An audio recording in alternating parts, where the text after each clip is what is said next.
ishrah li sadri.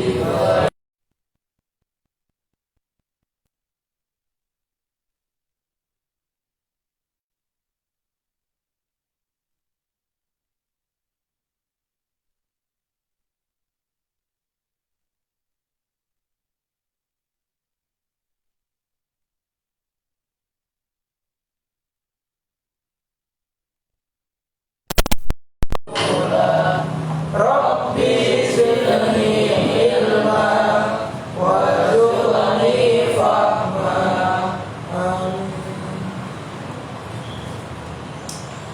Innal hamdalillah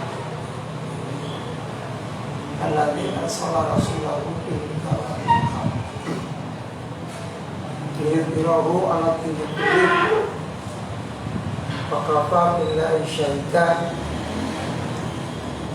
Asyhadu an la ilaha illallah wahdahu la syarika lah wa asyhadu anna Muhammadan abduhu wa rasuluh la nabiyya ba'dahu. Allahumma shalli wa sallim ala Muhammad wa ala alihi wa ashabihi ajma'in. Amma ba'du. Qala ta'ala fi kitabil karim. A'udzu billahi minasyaitonir rajim. Yarfa'illahu alladziina aamanu minkum walladziina utul ilma darajat. Al-ayah. Para asatid pembina dan Aswan Dahlan yang saya hormati, anak-anakku semuanya, para santriwan anti Aswan Dahlan yang berbahagia, dan semuanya yang mudah-mudahan dirahmati oleh Allah Subhanahu wa taala. Kita bersyukur kepada Allah atas limpahan rahmat hikmat yang dibangunkan kepada kita semua, sehingga pada hari ini Rabu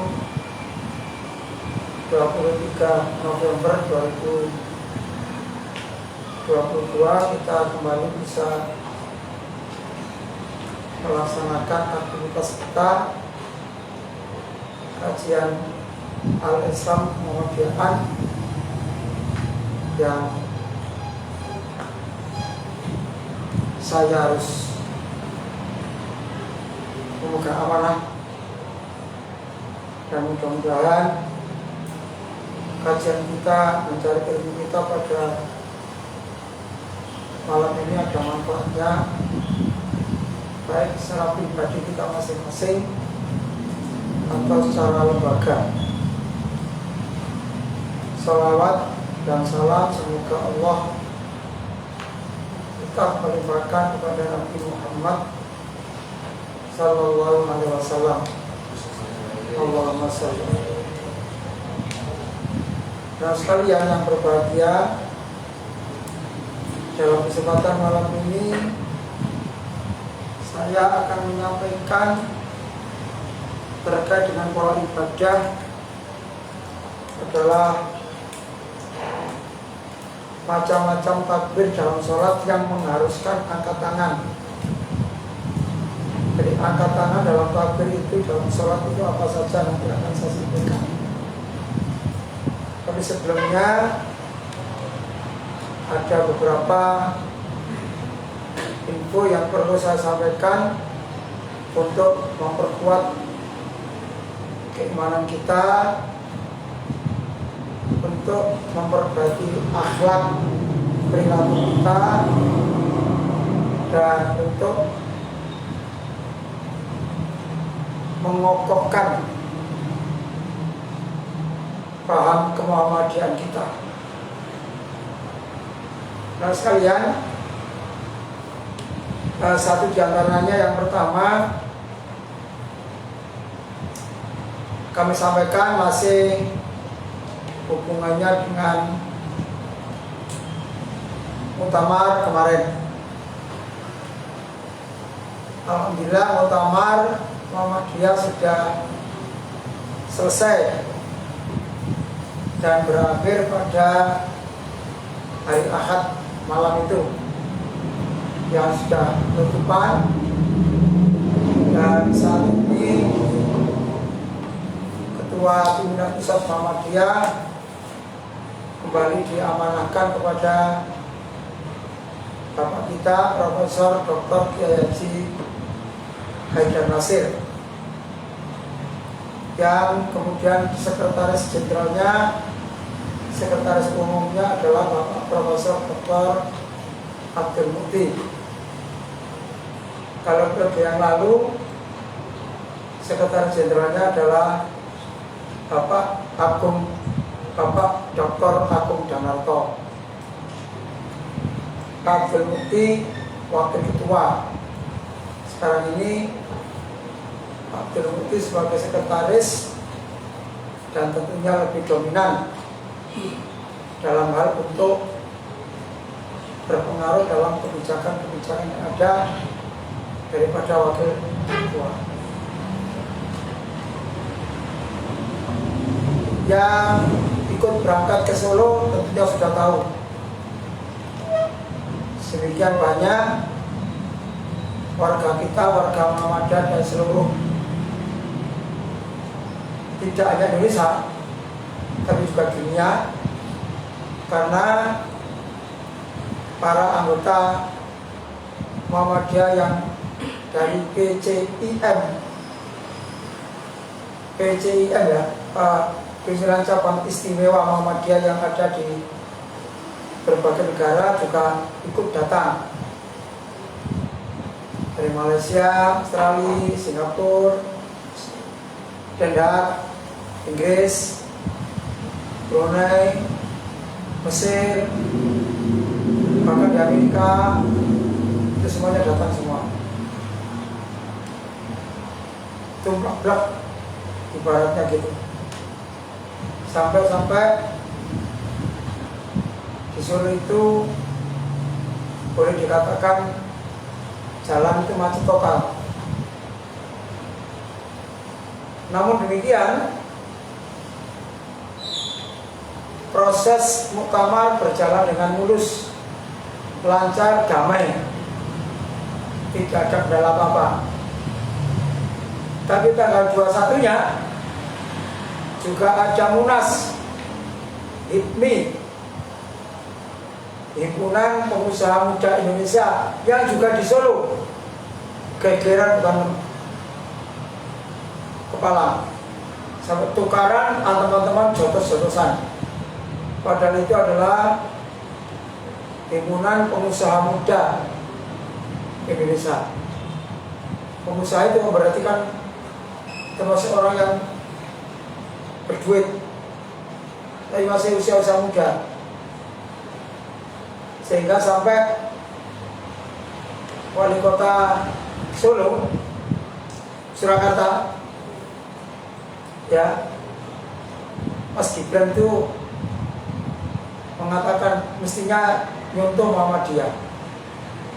Muhammadiyah berjuta-juta orang, tetapi pelaksanaannya damai, karena memang sistem pemilihan di Muhammadiyah tidak sama dengan sistem pemilihan yang ada di organisasi lain, apalagi di partai.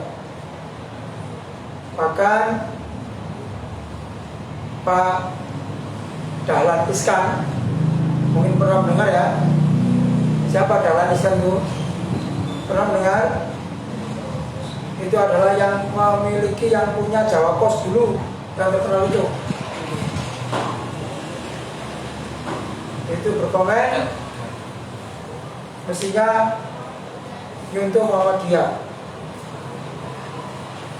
Karena apa? Sistem pemilihannya tidak sama dengan di partai atau di organisasi yang lain. Kalau beberapa tahun yang lalu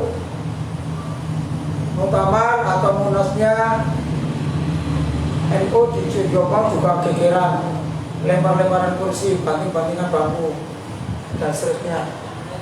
Tapi Muhammadiyah damai. Kenapa? Salah satu diantaranya bahwa di Muhammadiyah itu tidak boleh mencari jabatan, tidak boleh merebut jabatan. Tetapi kalau diserai, dipercaya untuk menjabat ketua atau apa saja, maka apa yang sudah menjadi budaya di Muhammadiyah itu tidak boleh menolak, tidak boleh menolak. Itu pertanda kalau dipasrai oleh umat, tandanya dia dianggap mampu. Tapi kalau ada orang yang mencalonkan diri untuk menjadi ketua, untuk menjadi pengurus, itu pertanda bahwa orang itu ada niatan lain, ada niatan yang ingin mendapatkan sesuatu dari Muhammadiyah. Apakah ingin nanti bisa berpengaruh dengan pejabat, bisa berpengaruh dengan partai dan lain-lain. Saya sudah bahas itu. Yang kedua, bandingan begitu pasca muktamar dengan pasca jalan sehat di Tugu Pahlawan berbeda, beda jauh. Apa yang beda? Komentar dari orang-orang semua bahwa baik di apa kemarin kita di sana itu Jolo Maju maupun di area gedung Manahan itu boleh dikatakan tidak ada sampah sedikit pun. Kalau ada sampah kecil-kecil sedikit, ya seperti sampah biasa. Berbeda, sampah kan juga, saya kira juga banyak yang ikut jalan sehat di Tugu Pahlawan beberapa waktu yang lalu, yang juga dalam rangka untuk menyemarakan muktamar. Tapi berbeda. Di Tugu Pahlawan itu begitu orangnya meninggalkan Tugu Pahlawan, juga meninggalkan sampah di area Tugu Pahlawan itu. Meninggal sampah. Kenapa kok berbeda? Satu, kalau menurut saya, orang yang datang ke Solo, istilahnya menjadi peserta, anggota atau penggembira muktamar Muhammadiyah, itu murni orang Muhammadiyah dan Aisyah. Sehingga mampu untuk mengendalikan diri dalam rangka menjaga nama baik Muhammadiyah. Salah satu di antaranya menjaga nama baik Muhammadiyah itu tidak meninggalkan kesan yang jelek terhadap Muhammadiyah. Makanya dijaga betul untuk tidak membuang sampah di sembarangan tempat. Sampah sediakan tempat, bahkan kantong plastik dan lain-lain yang besar itu, dan itu juga sekali lagi tidak meninggalkan sampah yang berceceran. Kenapa? Karena yang datang ke Solo itu kalau tidak orang Muhammadiyah tidak mungkin datang ke Solo. Kenapa? Karena rata-rata yang datang ke Solo kemarin itu murni ingin menyemarakan Muhammadiyah, muktamar Muhammadiyah dengan biaya sendiri yang tidak sedikit.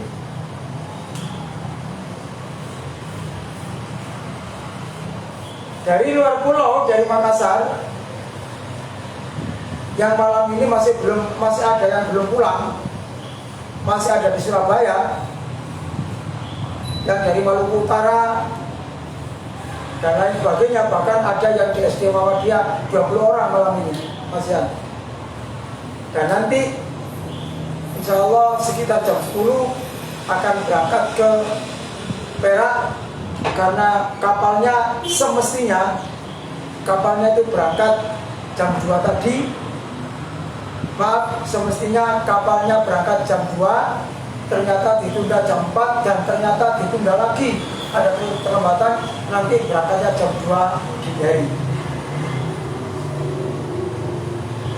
20 orang yang di Muhammadiyah itu, kalau nggak salah yang berangkat untuk kapal yang jam 2 nanti itu ada 11 atau 13 orang. Yang 7 orang masih besok. Dan saat ini yang ada di pelabuhan itu sudah lebih dari 700 orang yang penggembira utama itu. Yang saat ini, tadi saya baru datang ini dari Perak. Nah, karena saya edukasi panitia transit itu, ya, ini masih di masjid belakang milik pelabuhan Tanjung Perak. Nah, itu mereka.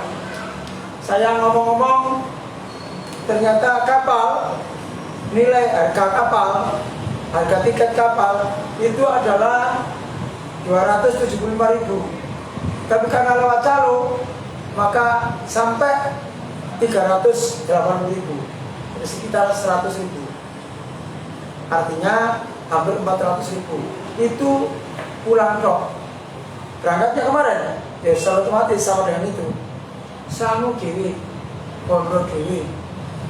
Ya, bahkan ada yang tua, usia di atas 70 tahun, perempuan juga ikut datang. Pondok dewi, Sangu dewi. Ketika waktu datang kemarin, yang dari Makassar itu ada orang tua yang non sewu juga baru operasi sakit diabetes. Saat operasi itu naik kapal selama sekitar 34 jam, itu juga bawa kursi roda. Kalau tidak cinta kepada Muhammadiyah, tidak cinta kepada Islam lewat Muhammadiyah, untuk menyuarakan Muhammadiyah, nggak mungkin lah orang itu lapor tekon soro-soro. Makanya karena cinta Muhammadiyah, murni Muhammadiyah, maka tidak ada kesan di Solo itu orangnya ribut, tukaran, desel-deselan. Walaupun memang deselan dalam arti karena saking banyaknya orang, kan tidak sampai orang itu tersinggung, tukaran dan sebagainya, dan tidak sampai ada meninggalkan sampah. Tapi kembali yang ada di Tugu Pahlawan ketika jalan saya lalu, karena yang datang itu bukan orang Muhammadiyah saja. Mengapa? Karena memang banyak hadiah yang disiapkan. Di sini kan ada yang dapat hadiah. Mereka datang ke sana tidak murni untuk menyemarakan Muhammadiyah, tapi ingin merebut mendapatkan hadiah. Umrohnya aja 4 orang. Ada laptop yang seharga 15 juta.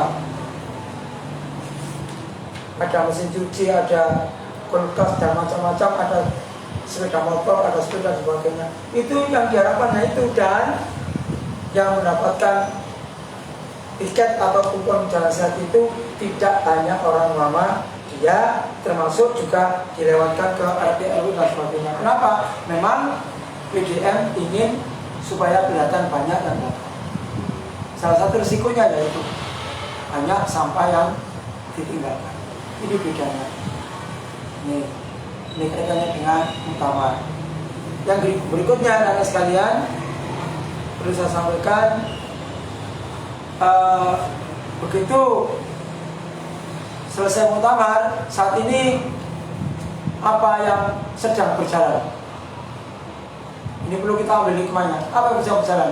Yang menjadi penggemar hampir semua orang. Sekarang lagi terjadi apa? Piala Dunia. Apa itu? Sepak bola. Siapa senang bola? Semuanya senang. Kamu senang? Ya. Kamu nonton jam berapa? Sampai jam berapa? Sampai jam 3? Iya. Berarti gak salah subuh. Nah, ini nonton bola sampai jam 3 loh. Kak kira salah subuh. Percaya tak? Gak percaya aku. Percaya Pak? ya bro. Tapi bukan itunya maksud saya. Bukan itunya. Coba, kamu main nonton loh, wanita meninggalkan sholat. Saat ini Piala Dunia dilaksanakan di mana tuan rumahnya? Qatar, Arab Saudi, negara Islam, negara kaya, terkaya di dunia. Yang perlu saya sampaikan, yang perlu kita ambil hikmahnya luar biasa. Satu, di tengah-tengah main bola itu, bahkan ada pemain yang mau tendang bola untuk masuk ke gawang. Begitu terdengar adzan, apa terjadi? Prit, dihentikan permainan. Main bola, gak main bola untuk merebut kejuaraan dunia. Begitu terdengar adzan, bolanya berhenti sejenak untuk mendengarkan adzan. Sekaligus pemainnya istirahat, lapangannya digunakan untuk sholat berjamaah. Mungkin pemainnya ada yang tidak sholat karena mungkin ada yang agamanya tidak Islam. Yang agamanya Islam juga mungkin belum sholat, tunggu nanti kalau sudah selesai. Tetapi penontonnya langsung geruduk ke lapangan digunakan untuk sholat. Otomatis pemainnya tidak bisa bermain sebelum sholatnya selesai. Kau delok tok lho, kurungan dan alas-alas sentam. Si main lho, leres. Itu yang Pak Afan sampaikan, yang perlu kita contoh. Bukan main. Kenapa kok begitu Pak? Karena memang itu aturan negara. Di negara Qatar sana memang begitu. Kalau ada adzan berhenti total.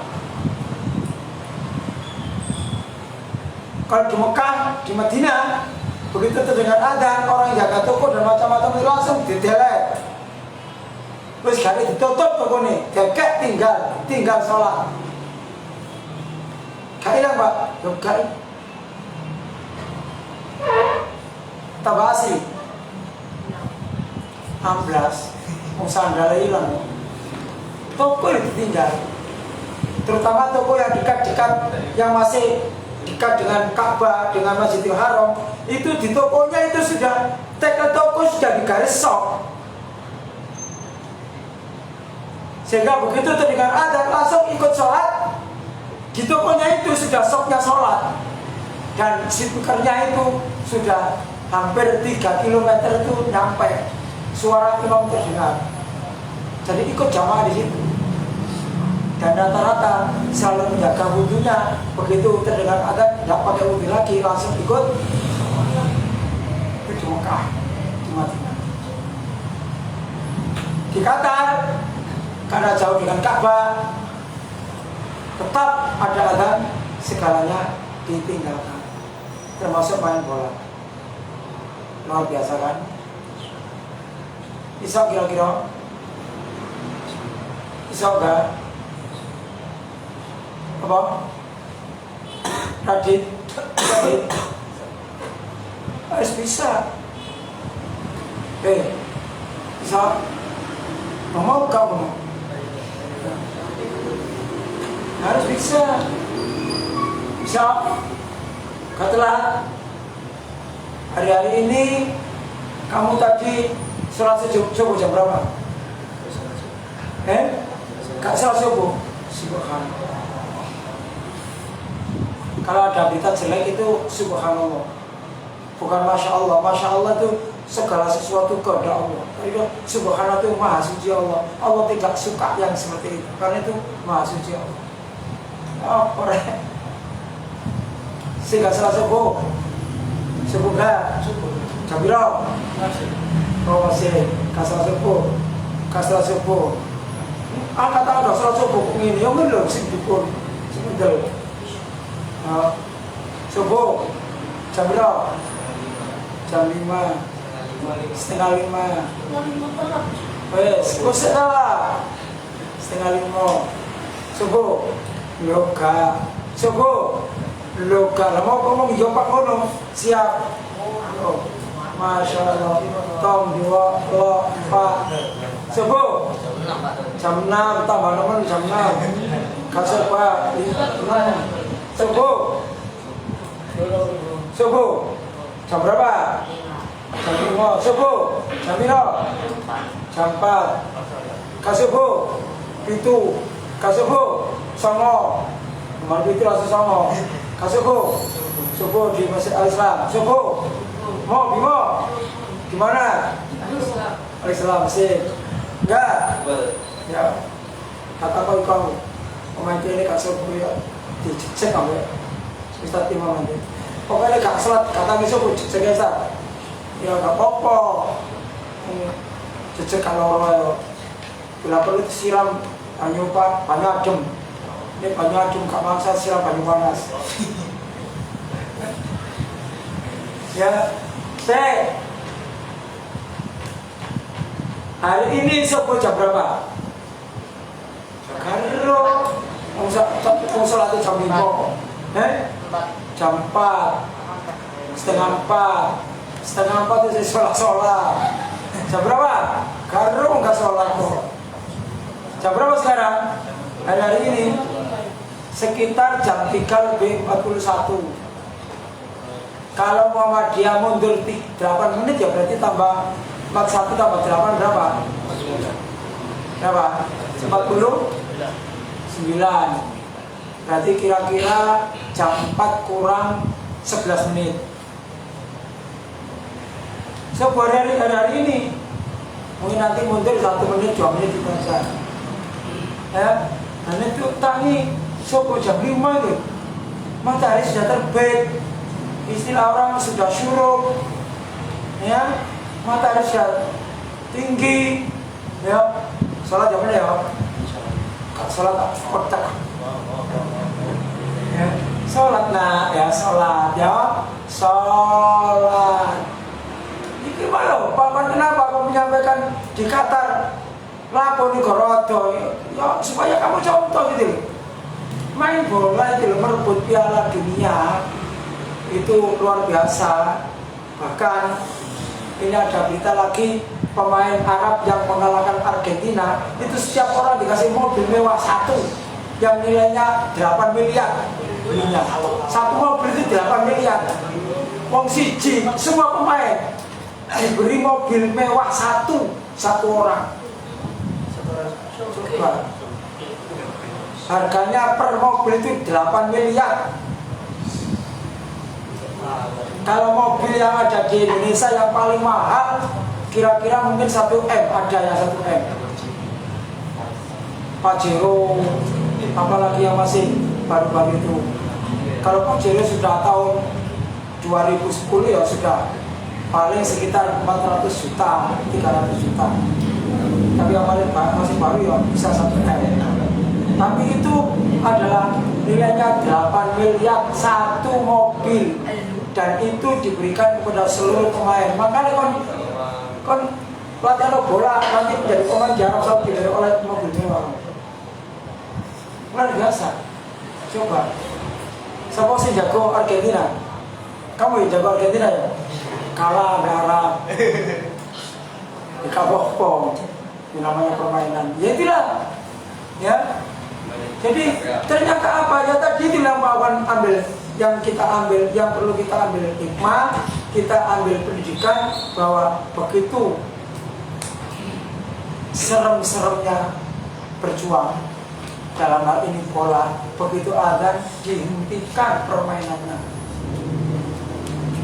minimal pemainnya mendengarkan azan dan penontonnya melaksanakan sholat setiap penonton itu kursinya sudah disiapkan satu tas souvenir isinya apa saja ono serba ono macam-macam termasuk ada parfum dan ada buku pengenalan agama Islam dengan 10 bahasa di dunia dan yang tidak kalah pentingnya pembukaan sepak bola baru kali ini pembukaan sepak bola itu diawali dengan kiroah. Kiroah. Ini pengajian kiroah wajar, biasa. Bola diawali dengan kiroah. Makanya begitu selesai pembukaan, ternyata informasi ada hampir 1.000 orang yang masuk Islam saat itu di tengah lapang itu, dibimbing oleh para ustadz-ustadznya, orang-orang sana. Kalau di Indonesia ya ustadz kiainya itu membimbing untuk membaca 2 kalimat syahadat. Luar biasa ya.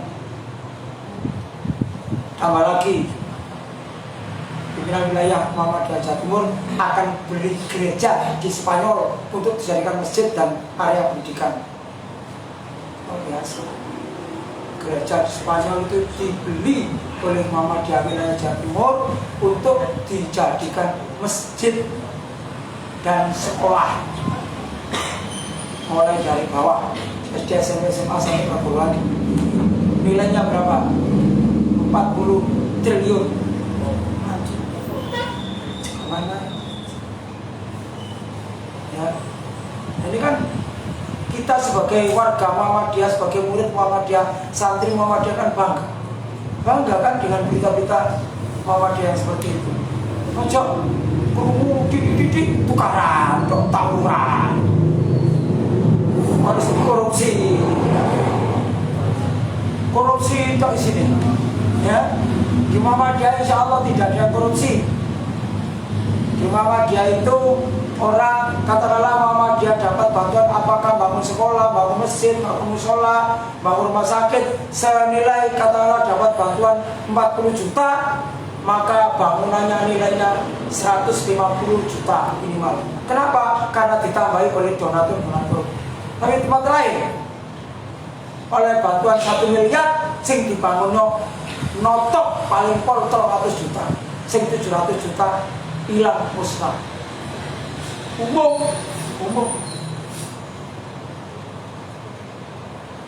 ya. Ibu Susi Astuti, mantan Menteri Kelautan, itu gak main-main di Bandung sana, di Jawa Barat, mewakafkan tanahnya seluas 10 hektar. Dan saat ini sedang dibangun Universitas Muhammadiyah Pajajaran, masih belum selesai, sedang berjalan. 10 hektar itu berarti berapa? 1 hektar itu 1 lapangan bola internasional. Berarti 10 hektar, berarti 10 lapangan bola. Kira-kira kalau kita ukur, kira-kira sing gampang ukurannya Bangun Sari atau Bandar Jo. Kira-kira Bangun Sari itu Bandar Jo antara sungai Babatan Rukun dengan sungai Rembang Selatan, Rembang Utara berapa meter kira-kira? Ada 1 kilo. Kono. Lapangan bola itu berarti 1 kilo. Ya. Kakak 1 kilo, 100 meter persegi lapangan bola. Nah ini kan 1000 km berarti apa? 10 kali lapangan itu berarti 1000 meter. Kira-kira sungai Babatan Rukun dengan sungai yang ada di Jalan Rembang, Bangun Sari, Bandar Jo, Bangun Sari itu kira-kira ada 1 kilo. Kono, nggak ada 500 meter itu. Nggak ada 500 meter. Berarti kira-kira ya minimal Bangun Sari, Bandar Jo itu 2 kali lipat itu. Berapa itu nilainya? Sekaligus dibangunkan Universitas Muhammadiyah Pajajaran, dan itu juga banyak dananya dari Bu Susi Astuti itu. Sudah mengisir sekarang. Tapi banyak ngomong suki. Ya, suki banget. Kalau yang lain itu punya mobil mewah, khusus itu punya pesawat. Loh, sekarang semakin banyak orang yang lebih senang bersedekah berinfak, berwakaf ke Muhammadiyah. Kenapa? Di Muhammadiyah itu menyejukkan, nyaman. Kalau orang korupsi, kalau gegeran. Kalau dalam forum rapat, otot-ototan, bantah-bantahan dalam rapat, biasa. Mari rapat, mari. Gak sampai tukaran gegeran koyok itu yang pengkaran gak karuan, ya. Dan pelaksanaan muktamar kemarin semua unsur baik media maupun masyarakat menilai luar biasa Muhammadiyah, sampai mengatakan Pak Dahlan Iskan nyuntuh Muhammadiyah. Gibran wali kota Solo juga mengatakan nyuntuh Muhammadiyah. Pak Dahlan Iskan bahkan menyampaikan andai kata pemilihan umum di Indonesia itu untuk Muhammadiyah enak, tapi nggak akan bisa. Pemilu partai-partai di Indonesia itu rebutan jabatan, rebutan duit. Kalau di Muhammadiyah tidak ada yang merebut jabatan, tidak ada yang merebut duit. Ya. Pimpinan pusat yang sekarang terpilih 13 orang, sejak dulu sampai sekarang tidak ada yang dapat gajian. Sehingga oleh gajian guru, karyawan, kepala sekolah, dosen, rektor, itu yang dapat gajian. Kepala rumah sakit, pegawai rumah sakit, dokter, itu yang dapat gajian. Tapi pengurus Muhammadiyah tidak ada yang dapat gajian. Itu hebatnya. Makanya kalau sih kerbut. Tapi karena terpatri hatinya, karena iman pada Allah, ini ditugasi ojo nolak, tidak boleh menolak. Artinya apa? Kalau ditugasi dipilih, itu pertanda masyarakat percaya, masyarakat memberikan amanat kepada yang bersangkutan. Karena itu tidak boleh menolak, kudu diterima. Nah, dengan penuh amanah. Oke, itu informasi yang kedua. Ya. Di mana di sisi lain, kalau karena Qatar itu negara kaya, kalau di Indonesia ini enggak, anak yang baru lahir sudah dibebani utangnya sakit Korea. Nanti sama akan ikut membayar utang itu. Lewat mana? Enggak tahu ya, lewat pajak-pajak itu. Di Qatar tidak ada warga yang diberikan, yang mendapatkan kewajiban bayar pajak. Anak yang baru lahir itu sudah disiapkan rumah oleh pemerintah. Sampai di Jawa ada Pak yang jauh punya rumah, tapi di sana anak yang baru lahir sudah disiapkan rumah oleh pemerintah. Sekolah karek milik gak bayar. Yang tidak punya kerjaan diberikan pekerjaan. Yang kalau mungkin pengeluarannya banyak diutang, utang bank atau apa, ada bank tapi bank di sana tidak ada bunga. Sehingga utang bank di saat hari ulang tahunnya raja sana, utangnya diputihkan, dianggap wis gak duwe utang. Enak apa yo? Enak, Rono. Ya, enak, Rono. Sampai wis diutang. Utangnya siapa? Utang pemerintah. Itu siapa yang nanggung? Rakyat. Sampai semua ini. Ya, utangnya negara saya ini sudah berapa ribu triliun. Tapi mudah-mudahan nanti benar, supaya Indonesia ini tidak dikuasai oleh oligarki Cina. Mungkin Uni Arab itu akan memberikan hibah, berapapun utangnya Indonesia akan dibayar. Supaya Indonesia tidak dikuasai oleh orang-orang oligarki Cina. Mudah-mudahan nanti benar. Dan itu insya Allah. Ya, yes. Selanjutnya kembali kepada materi. Pak Afan tadi menyampaikan kaitannya dengan sholat. Kemarin saya coba untuk Allahumma baik, masih ada yang lupa. Apalagi saya tambah dengan at-tahiyatulillah, masih ada yang belum hafal. Oleh wa'ala ali saya belum lancar. Untuk sampai ya, tak ulangi lagi nanti. Nah sekarang Pak akan sampaikan, kalau Rabu Rabu yang lalu, Rabu kemarin kan perayaan karena ada undangan yang dimengatur itu. 2 Rabu yang lalu kalau menunjukkan kaitannya salam mengakhiri sholat. Tapi kita belum bahas untuk melaksanakan rakaat yang ketiga. Salam mengakhiri sholat dalam hal ini adalah yang kita bahas sholat yang masih 2 rakaat. Masih ingat? Sholat subuh kan 2 rakaat ya.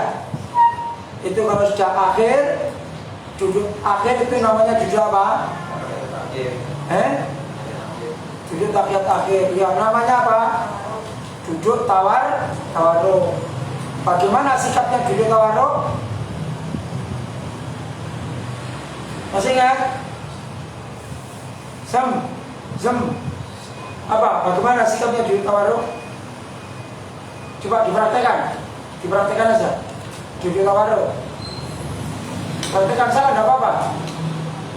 Kalau iftiras, oke, cukup, terima kasih, bagus, betul. Tawarruk, apa artinya? Kalimatnya kaki kiri diselipkan di bawah kaki kanan.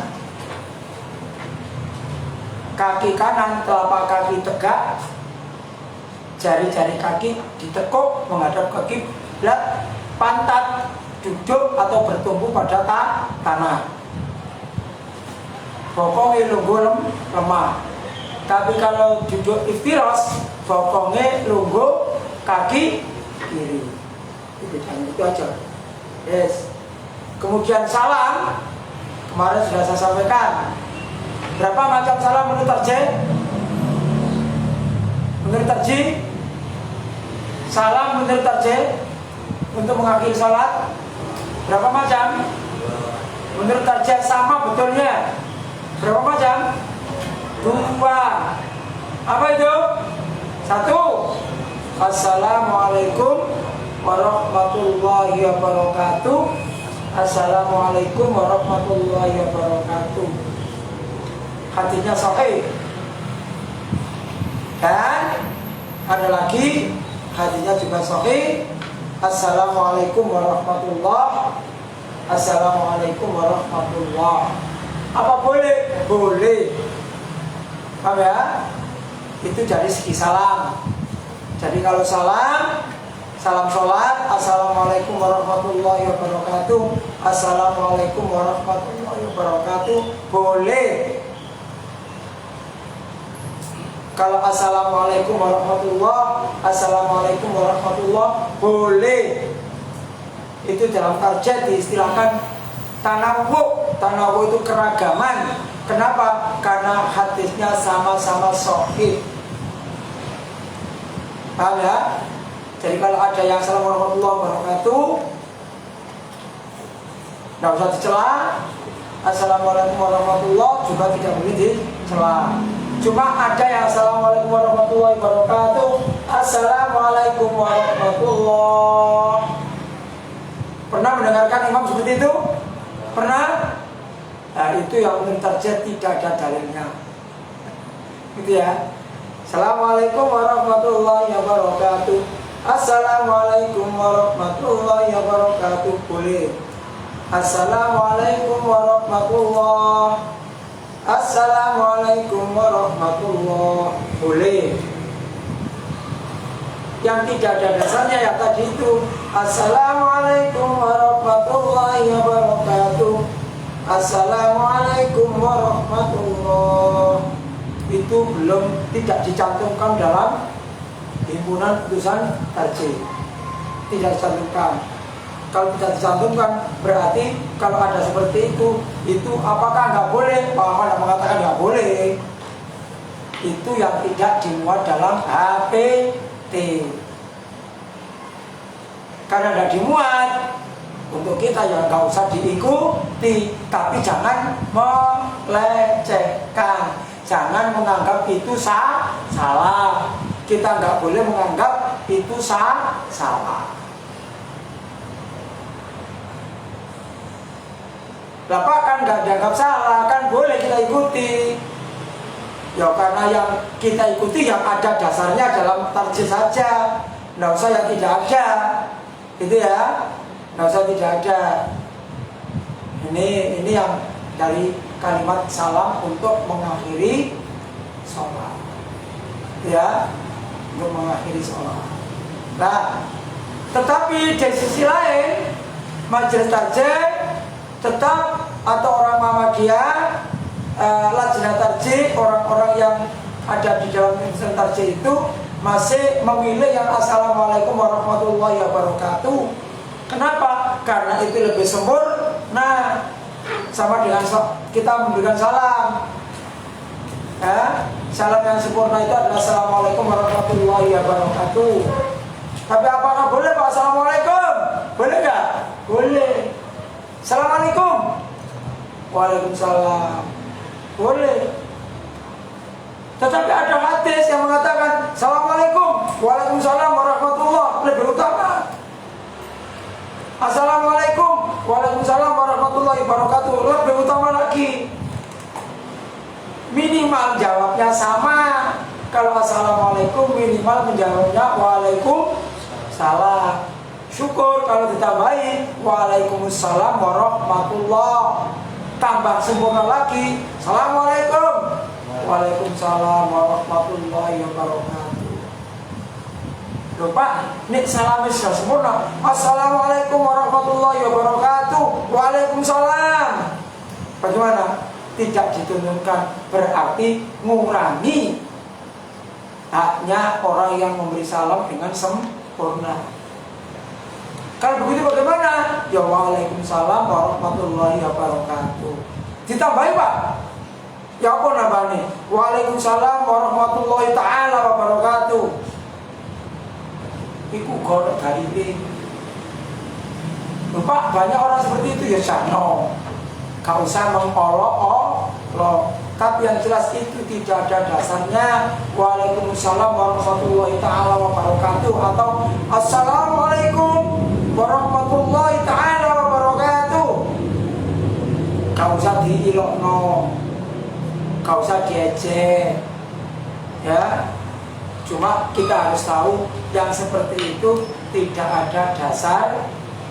Itu aja. Tidak dicantumkan dalilnya. Tidak ada satupun hadis yang berbunyi assalamualaikum warahmatullahi ta'ala wabarakatuh. Itu kan baik Pak. Allah Ta'ala artinya semoga keselamatan dari Allah Ta'ala. Allah Ta'ala itu Allah yang maha tinggi. Apakah baik Pak? Ya baik. Tapi kan tidak ada contoh, ya gak usah dilakoni. Itu menurut paham Muhammadiyah. Kita punya prinsip, tapi tidak berarti menyalahkan orang lain yang tidak sepaham. Nah, wong kaya ngono ojo diilokno. Cuma kita yang tahu, gak usah diikuti. Oke, itu salam. Nah sekarang kalau sholatnya 2 rakaat, berarti tahiyat setelah 2 rakaat itu duduknya duduk apa? Duduk iftiros. Namanya tahiyat awal. Karena tahiyat awal mesti ada rakaat yang ketiga.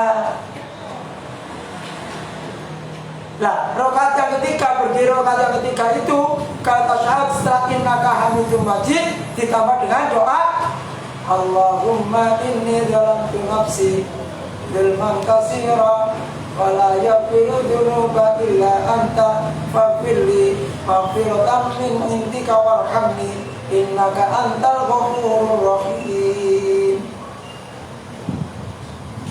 Ricardo. Ya. Tapi boleh doa yang tidak Allahumma inni dalam nafsi. Apa itu? Allahumma a'inni ala dzikrika wa syukrika wa husni ibadatik. Boleh. Sama dengan kemarin ketika doa kita ada 2 kan, ada 3 kan yang saya contohkan.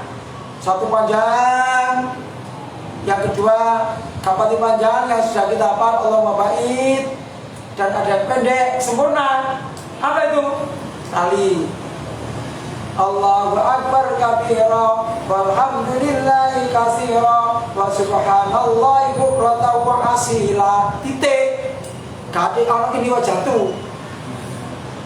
Apa boleh? Boleh. Makanya satu ketika kalau sampai sholat, Allahu Akbar, Allahu Akbar kabira walhamdulillahi katsira wa subhanallahi bukratan wa asila. A'udzu billahi minasyaitonir rajim. Bismillahirrahmanirrahim. Alhamdulillahi rabbil alamin. Dasarnya boleh. Tapi bukan Allahu Akbar wajhatu wajhiyal ladzi fataras samawati wal ardo sampai innaka wa ana minal muslimin mandek. Itu menurut tarjih hadisnya dipotong. Hadis pendek tapi sempurna, tidak motong hadis. Allahu Akbar kabira walhamdulillahi katsira wa subhanallahi bukratan wa asila. Bahkan hadisnya ada seorang bercerita, ya, ketika ada orang itu sholat, setelah Nabi sholat tentunya, kemudian membaca Allahu Akbar kabira walhamdulillahi katsira wa subhanallahi bukratan wa asila. Begitu selesai, Nabi bertanya, siapa tadi itu? Saya Rasulullah. Apa jawab Nabi? Itu pintu langit dibuka oleh Allah SWT. Saya kagum dengan kamu, karena itu akan membuka pintu langit. Artinya apa? Doa kita langsung didengar oleh Allah Subhanahu. Jangan pintu langit seperti yang ada di Malang ya.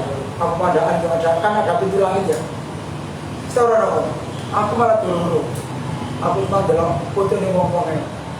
Pintu langit itu kayak gubuk membukul nanti dibuka baik. Dibuka kalau langitnya gimana ya, itu paham ya? Oke.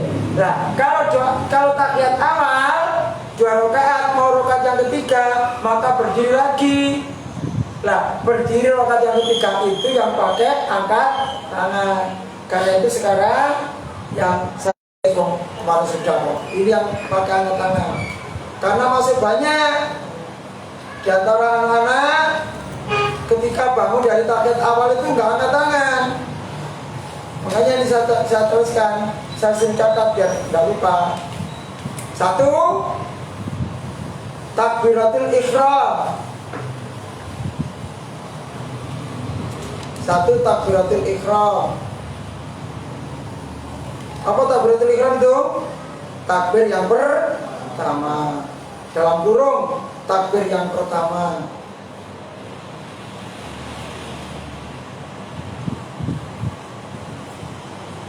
Wes, singkat-singkat aja.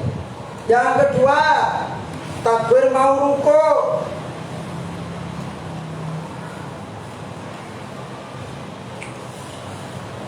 Takbir mau ruku.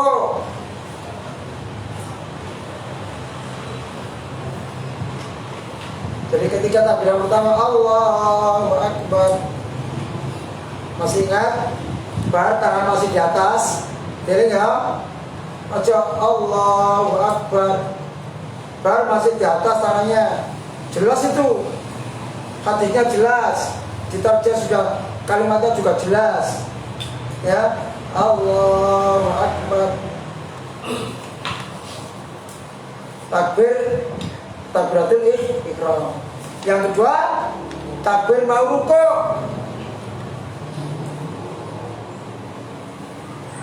Di dalam tarjih, takbir mau ruku ini bawaan hanya mengingatkan, nggak usah tulis. Hanya takbir mau ruku aja tulis. Takbir mau ruku dalam tarjih jelas bagaimana pola takbir mau ruku sama dengan takbiratul ihram. Berarti apa? Berarti ketika takbir tangan masih di atas, itu belum menggerakkan badannya. Allahu Akbar, baru badannya gerak ruku. Paham? Yang ketiga, takbir intikal dalam kurung iktidal. Dalam kurung iktidal.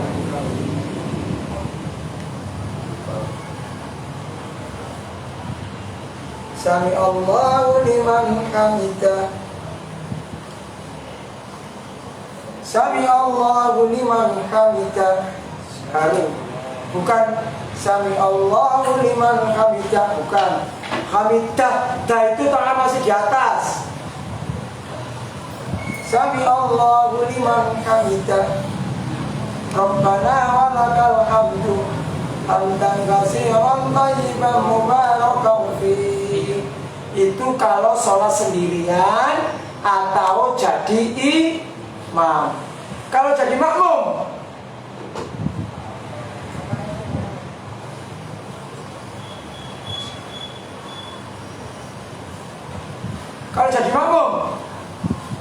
tidak pakai mengucapkan kalimat Sami Allah, langsung Rabbana. Kalau jadi makmum, At-Tahiyat jelaskan imamnya Sami Allahu liman hamidah Rabbana walakal hamdu hamdan katsiran thayyiban mubarakan fi.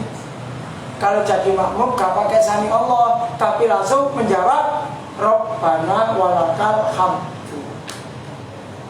Paham? Oke. Yang keempat, karena tadi ada 4 tempat, takbir bangkit dari tahiyat awal.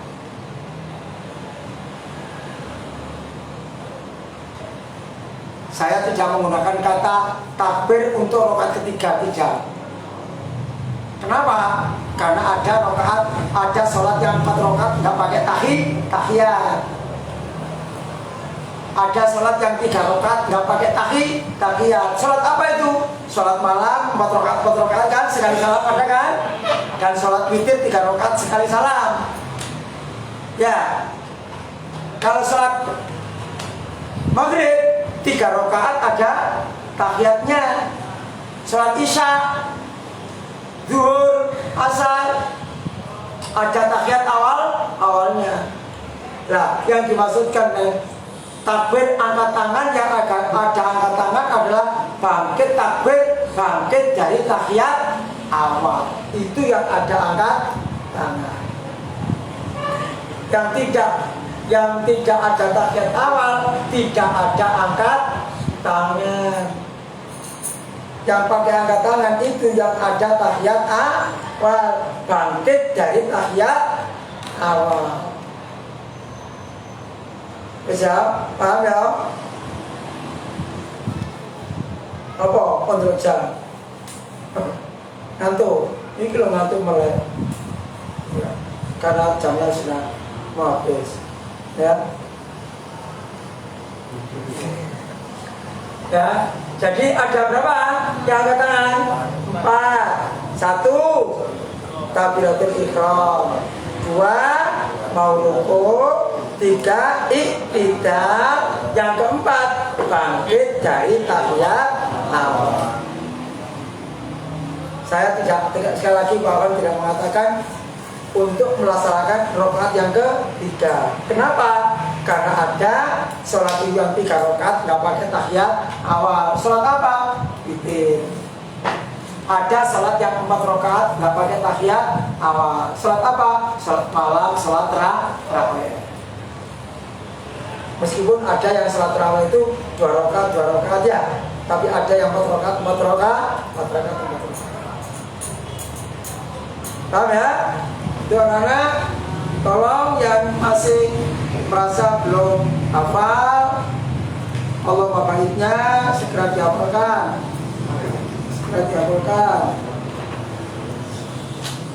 Ya, semoga Allah meridhoi kita semua. Amin.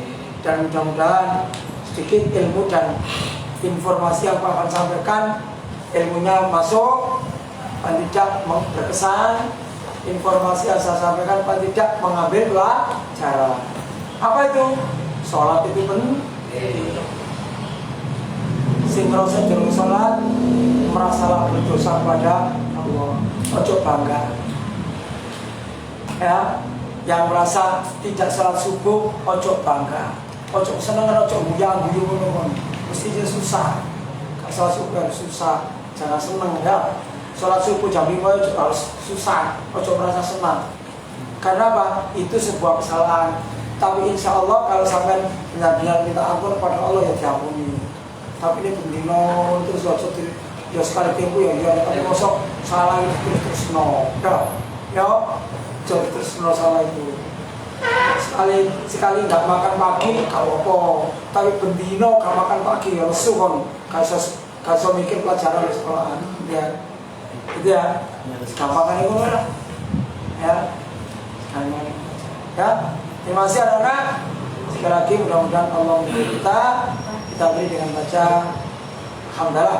alhamdulillahirrahmanirrahim subhanallahumma wa bihamdika asyhadu an la ilaha illa anta astaghfiruka wa atubu ilaik. Terima kasih. Nasrullah wa fathul qarib. Assalamualaikum warahmatullahi wabarakatuh. Waalaikumsalam.